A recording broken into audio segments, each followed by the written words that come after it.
kali kepada Muhammad SAW. Jadi ketemulah, tepat sekali kan, malaikat Jibril nyari buruk dan buruk itu ingin bertemu Muhammad.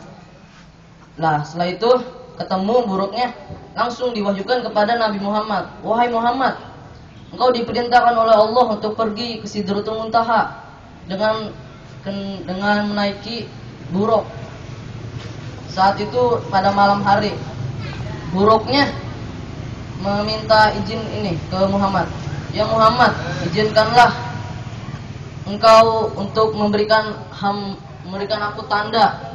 Akhirnya Rasulullah itu memberikan tanda di jidatnya buruk dan terlihatlah tulisan Muhammad SAW.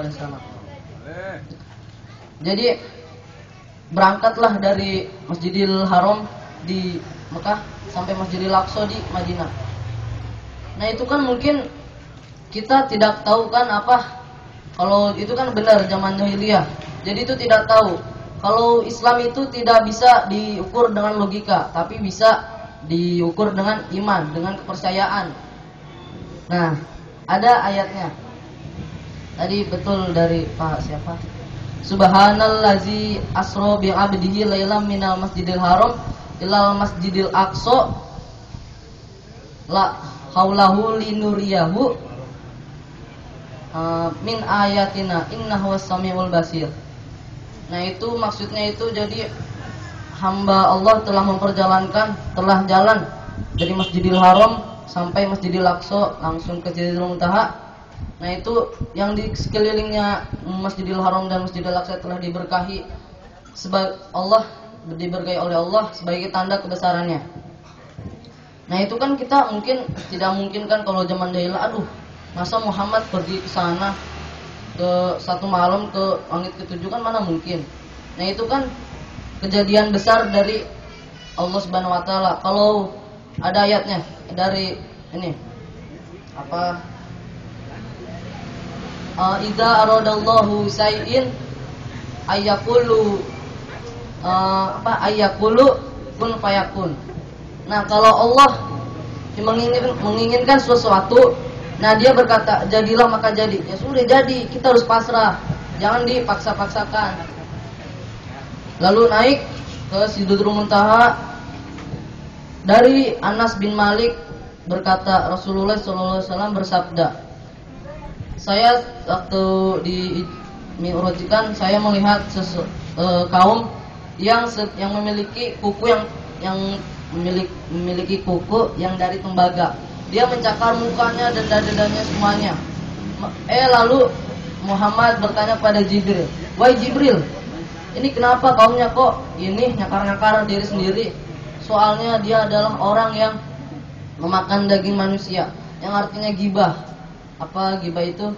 Artinya ngomongin orang, terus memperendah diri sendiri.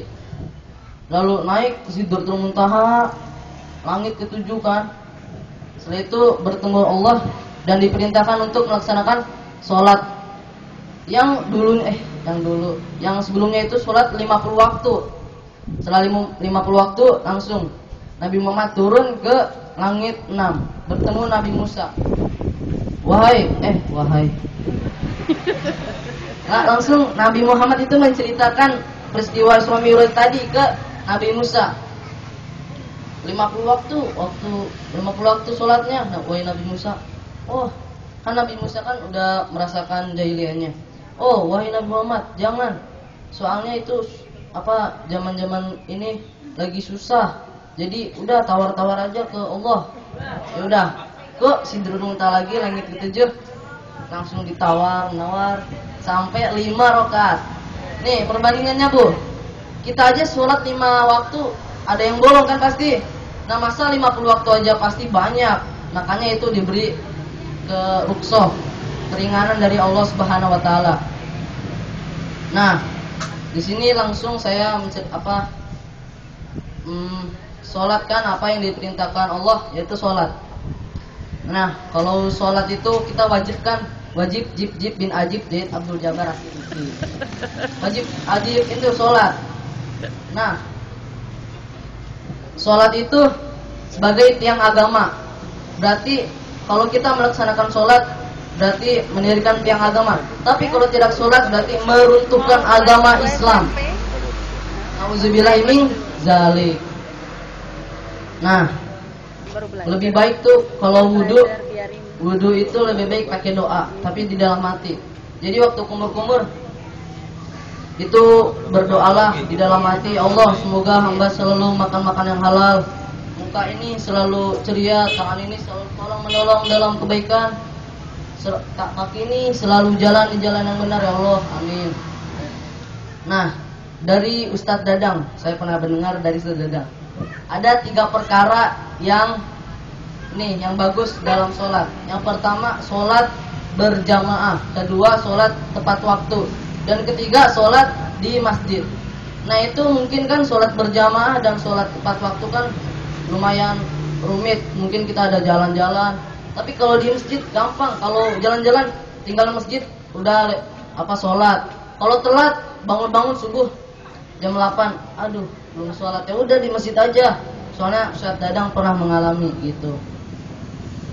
Terus apa lagi ya? Aduh lupa nih.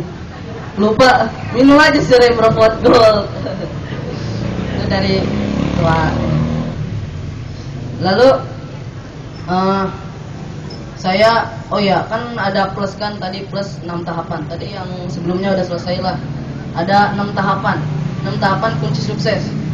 Itu dari Kahasbi, dari Al-Zaitun. Ini apa?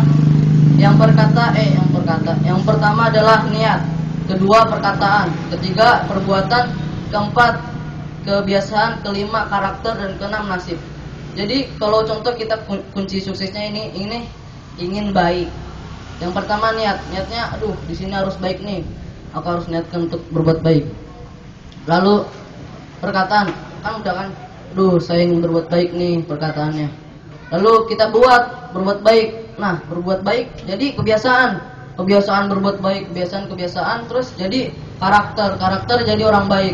Dan nasibnya pun baik gara-gara masyarakat itu senang karena dia kebiasaan baik. Nah, mohon maaf apabila ada kesalahan kata, dan bukakanlah pintu yang selebar-lebarnya minta maafnya, karena kesalahan itu terbuat dari diri sendiri dan kebenaran itu dari Allah Subhanahu wa taala. Nah, saya memiliki pantun. Pantun. Nah, di sumur ada ladang. Boleh kita menumpang mandi. Kalau umur saya panjang, insya Allah saya akan ceramah lagi di sini. Amin. Ya. Saya punya pulpen. Ini lumayan humoris.